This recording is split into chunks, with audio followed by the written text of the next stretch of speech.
Hi folks, welcome again to our module on discipleship. Hopefully you know which week this is.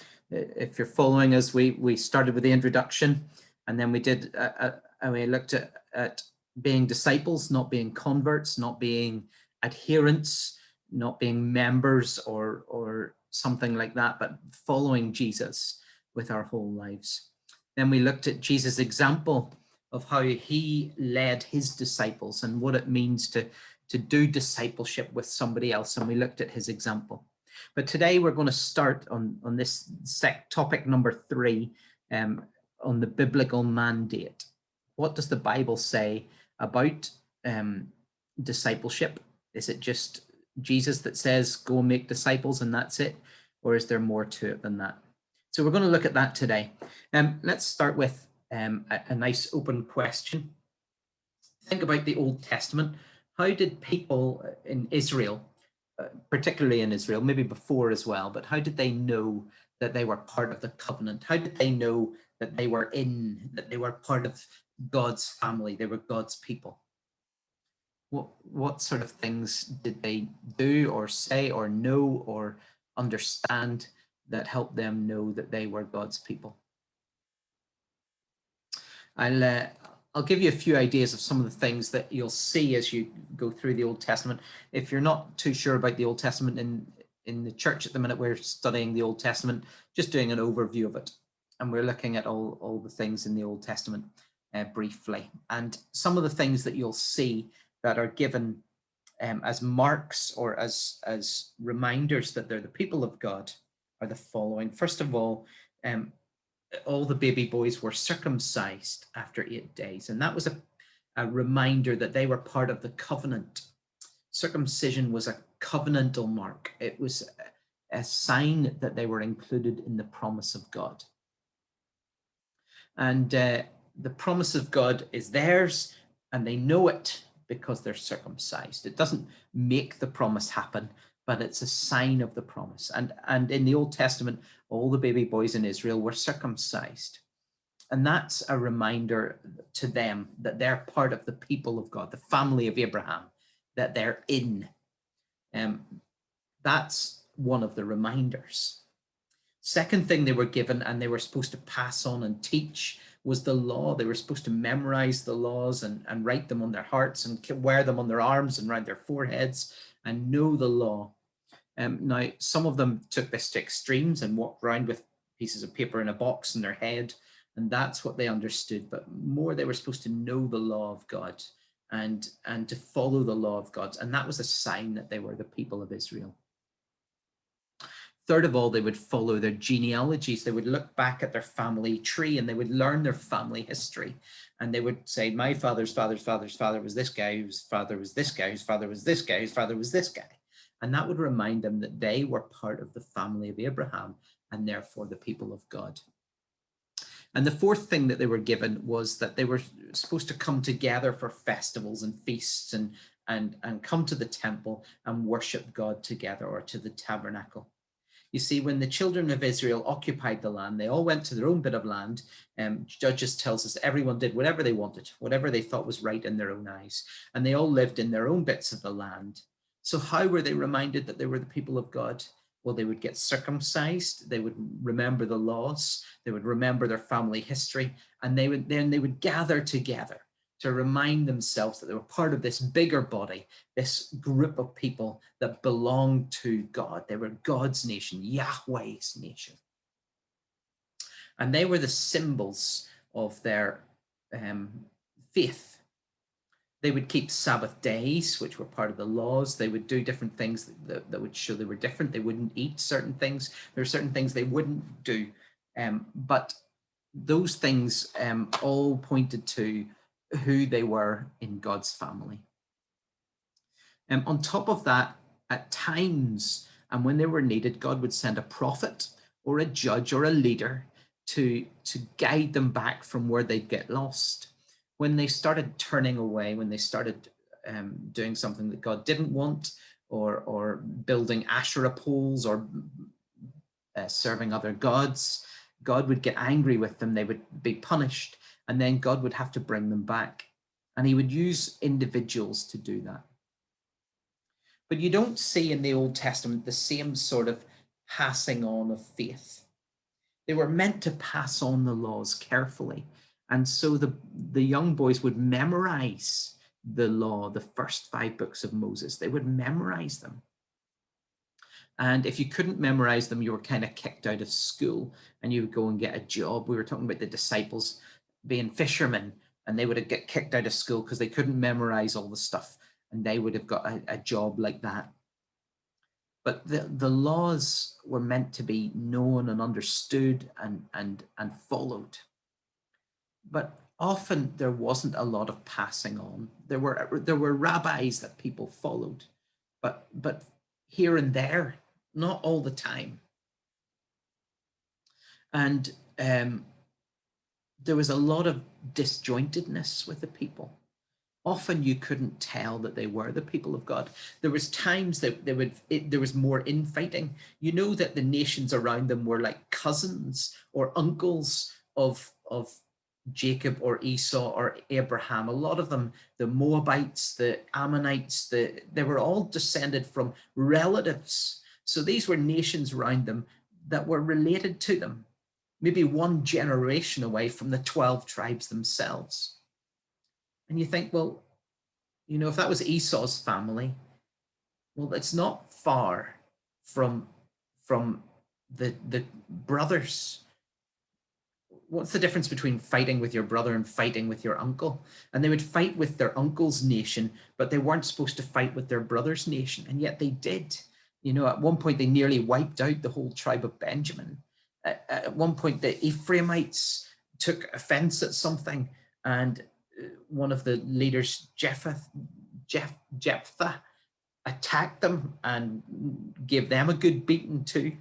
Now, there was a lot of Ephraimites, so don't worry about them. There was some left, but you see that there didn't seem to be a cohesion, a passing on of the faith, and that was one of the biggest issues in the Old Testament.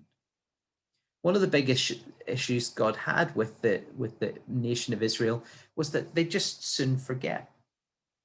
It says at the start of Judges that Joshua had died and was laid to rest. And then a generation grew up who didn't know Joshua and didn't know God, and they just did their own thing. It's quite scary that it's one generation or 2 generations and it's gone. It's completely gone. The worship of God, the temple, the festivals, the remembering who your family is, those things didn't mean much. The babies didn't know they were being circumcised. And so when they grew up, it didn't mean a lot to them.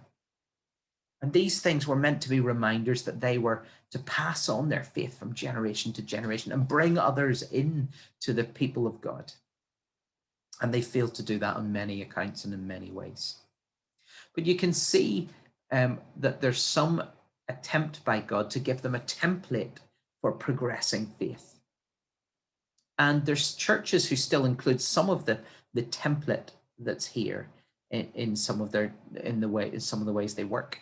There's quite a few churches, not that we do circumcision, but that we do the idea of the same covenant.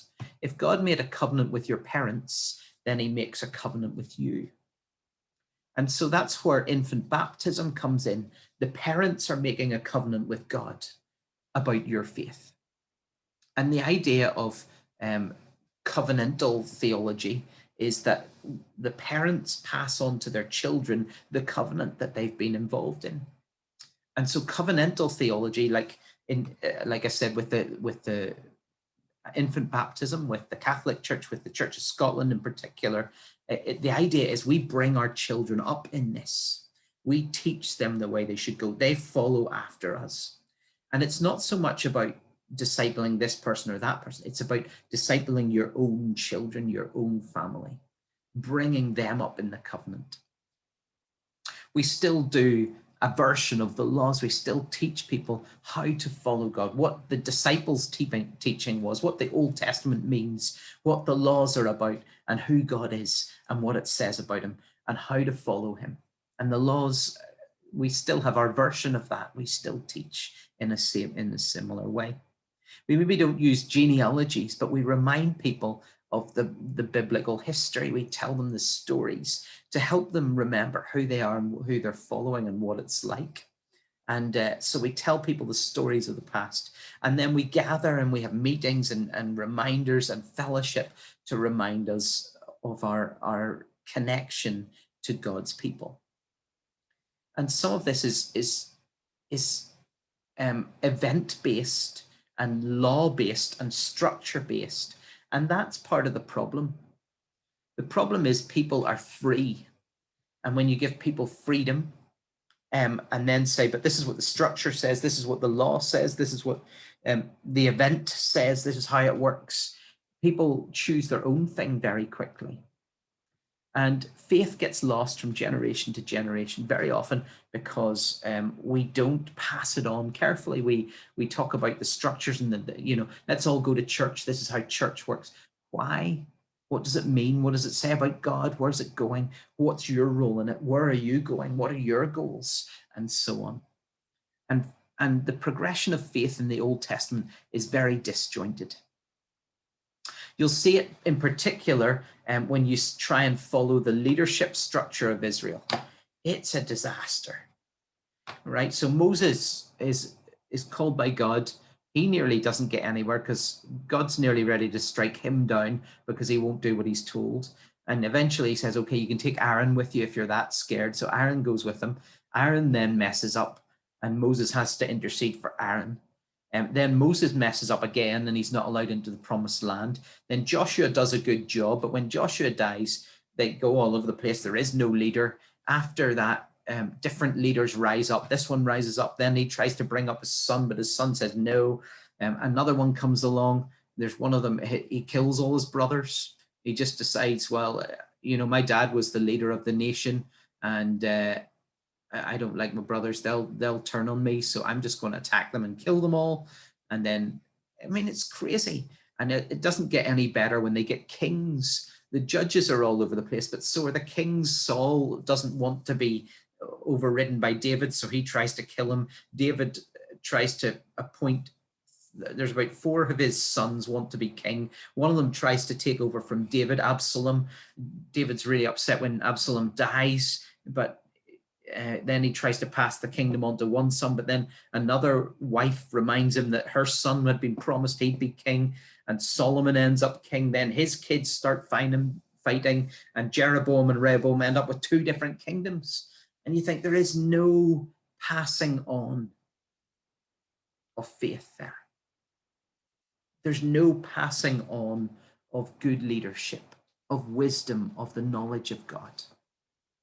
At best, you get 1 generation that does well, 2 generations where David does well, Solomon does well most of the time, and then more mess. And the pressure on the structure doesn't work if the pressure isn't on the people to obey, to follow, to live. And so the idea of the structure holding your faith together, it doesn't work. And you can see the people don't keep a lot of the things. They never did the year of Jubilee. Never did the year of Jubilee. They wouldn't let the slaves go free. They would do Sabbath days, but they wouldn't do Sabbath years. Sometimes they did Sabbath years and sometimes they didn't. They're supposed to give the land a rest, but they didn't.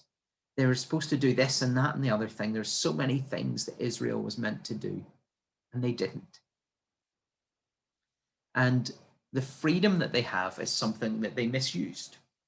And we can do the same. I'm not accusing Israel of being any worse than we are. We'd be exactly the same.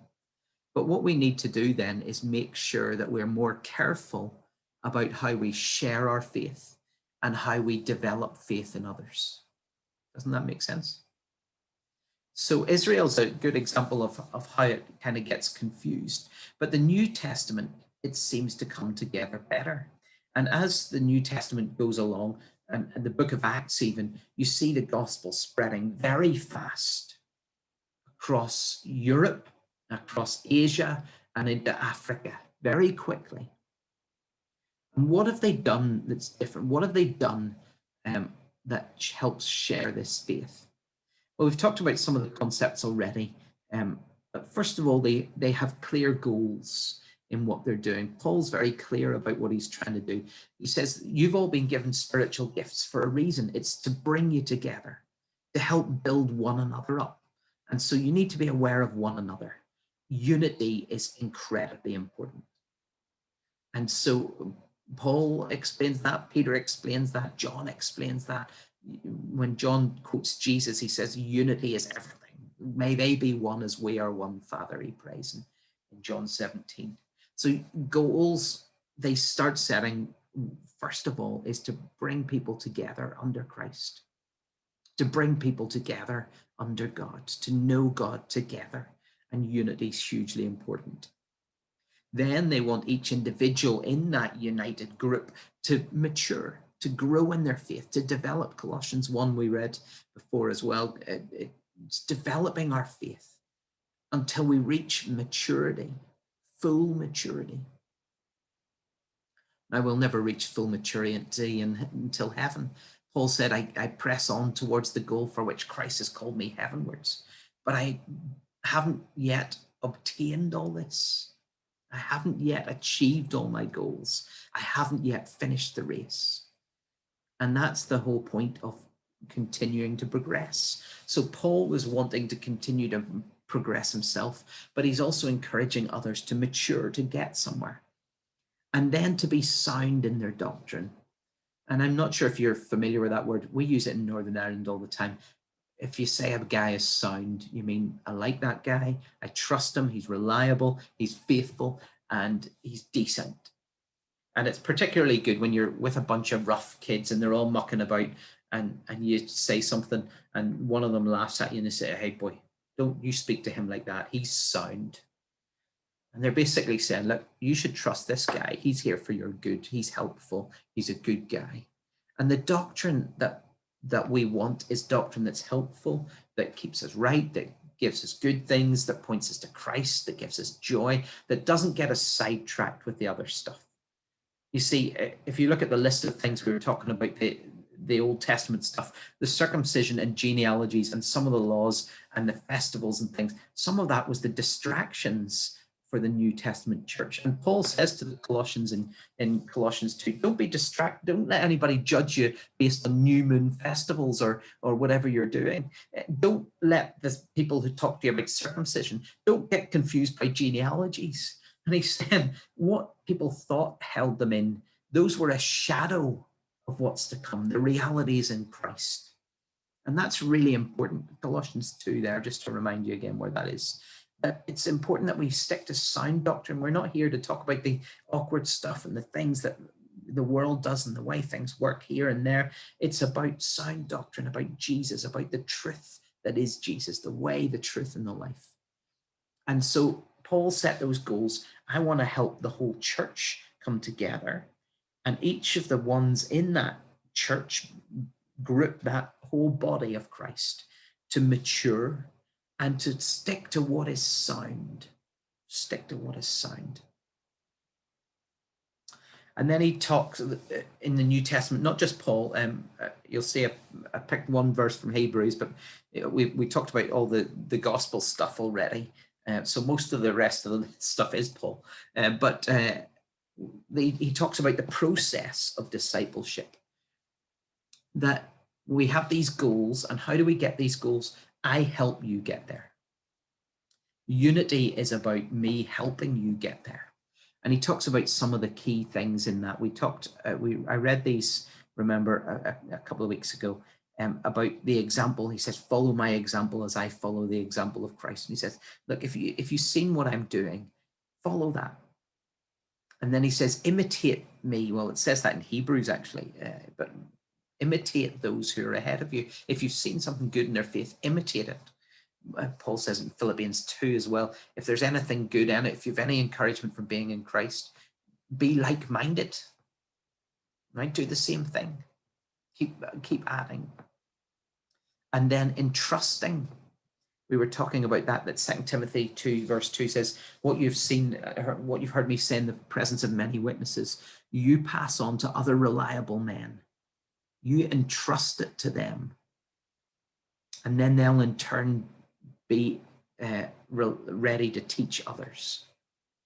That the idea of it is not just giving somebody some notes or hoping that they'll grab something or passing them out and say, hey, try that, but actually entrusting to them your faith, entrusting an experience of it.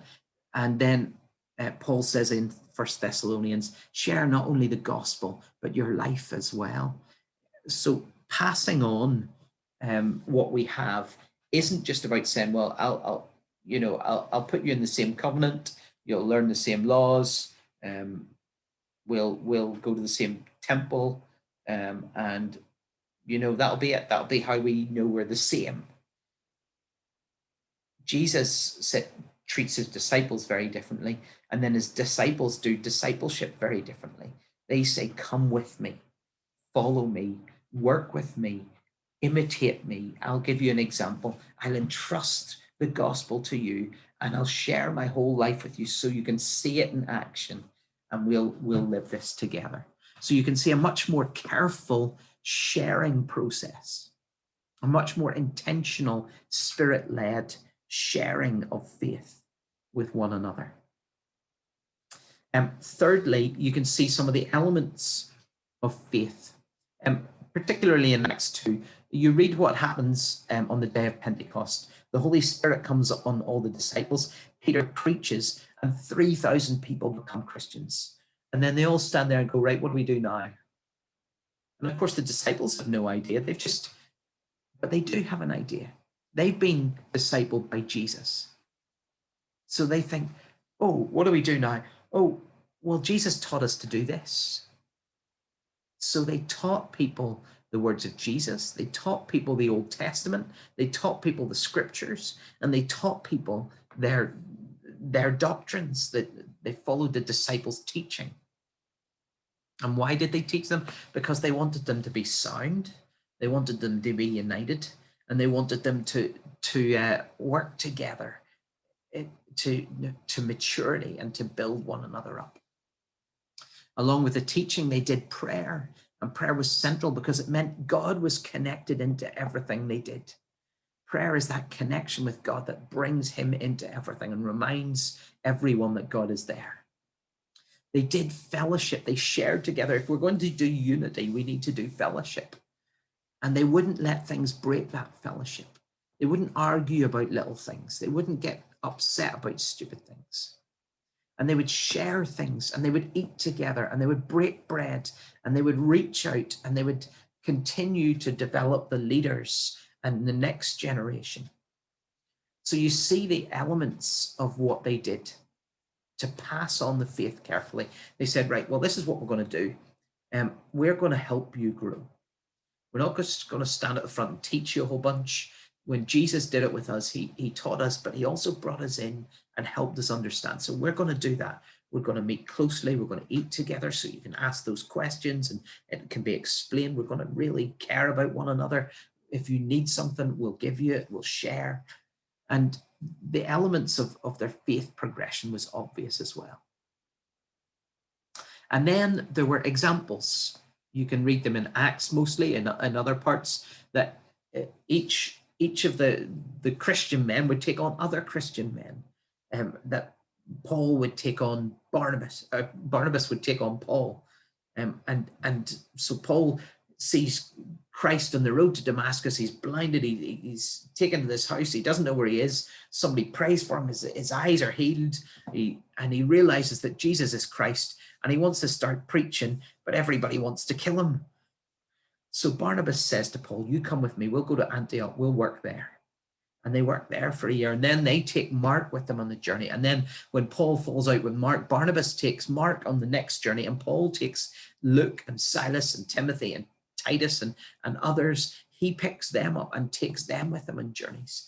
And they don't just preach to somebody. They bring them with them. They trust them and they train them. And then they pass on that job to them. So Paul teaches Timothy, right, I want you to go and work in that church there. And he says to Titus, I've left you in that area so that you can bring through new leaders. You can appoint elders in each church. You can develop leaders, and you can guide them and walk through things with them.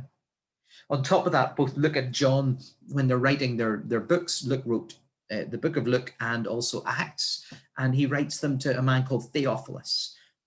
And he says, look, I've written these carefully for you because I know you want to understand clearly what has happened. So that's why I've written it down. He's very careful with what he writes, and he's doing it for a reason and with a goal. And John says to Gaius, I love you, buddy, and I'm writing to you, and I'm just praying for you, and this is what I want to say to you. And he's obviously taken personal care and personal interest in Gaius, just as Luke did with Theophilus, just as Paul did with Timothy, just as Barnabas did with Mark, and so on and so on. So in the Old Testament, we see a plan where the nation was supposed to disciple people. But it didn't work because the structure didn't bring people forward, and the people chose their own ways. What people do need is somebody close to walk through it with them. And you see that in the New Testament. You see how they do discipleship, their goals. You see the elements they use. You see the examples of it. And you see them carefully thinking about this process. So when we're thinking about doing discipleship, passing on faith, bringing up the next generation, we can remember that for Israel, it was one generation and it's gone. And it's so easy to lose people. And a church can go from 200 to 20 in just a short time. Discipleship isn't about keeping numbers in the church. It's about passing on our faith. And it does require us to be open and to be honest about who we are and how we live. And it does require us to let people grow and to show them and to guide them. So we were talking about Jesus' example in discipleship, and now we're talking about the New Testament example and mandate for discipleship. You go and disciple people. This is what it should look like. Hopefully that's made sense to you, and we'll pick it up on Wednesday and Thursday at the chats. Thanks very much.